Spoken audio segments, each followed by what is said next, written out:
কোরআনুল কারীমের মধ্যে মহান আল্লাহ সুবহানাহু ওয়া তাআলা সূরাতুল লুকমানের 6 নম্বর আয়াতে তিনি এই বিষয়টি অত্যন্ত সুস্পষ্টভাবে ইরশাদ করেছেন, ওয়ামিনান নাসি মান ইয়াশতারি লাহুয়াল হাদিসি লিয়ুদিল্লা আন সাবিলিল্লাহ।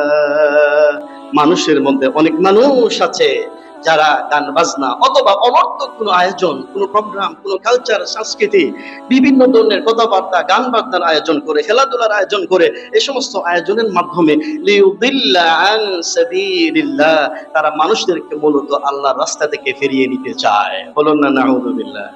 আমার সম্মানিত উপস্থিত মুসল্লিন ইকরাম, আল্লাহ রাব্বুল আলামিন বলেন, ওয়া মিনান নাসি মান ইয়াশতারি লাহওয়াল হাদিস। মানুষের মধ্যে এমন অনেক ব্যক্তি আছে যারা লাহওয়াল হাদিসের আয়োজন করে। লাহওয়াল হাদিসটি কি?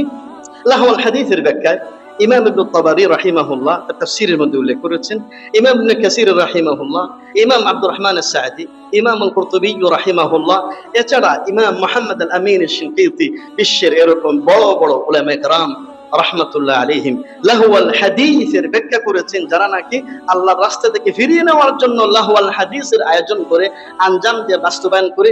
কেউ কেউ বলেছেন এটা গান বাজনা, কেউ কেউ বলেছেন যে কোনো ধরনের আয়োজন, সেটা গান বাজনা হতে পারে, যেটা কালচারাল প্রোগ্রাম হতে পারে, যেটা বিশ্বকাপ ফুটবল হতে পারে, যেটা অন্য কোনো কথা হতে পারে, অন্য কোনো কবিতার আসর হতে পারে, অন্য কোনো প্রোগ্রাম হতে পারে। এক কথায় যে কোনো প্রোগ্রাম আল্লাহর দ্বীন থেকে ফিরিয়ে নেবে, তার নাম কি?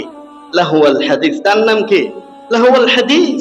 আল্লাহ রাব্বুল আলামিন বলেছেন, পৃথিবীর মধ্যে অনেক মানুষ আছে আল্লাহর দ্বীন থেকে বিরত রাখার জন্য, আল্লাহর জান্নাতের পথ থেকে জাহান্নামের পথে পরিচালিত করার জন্য এইরকম লাহওয়াল হাদিসের প্রোগ্রামের আয়োজন করে, যাতে তারা আল্লাহর বান্দারা আল্লাহর দ্বীনের পথে পরিচালিত হতে না পারে।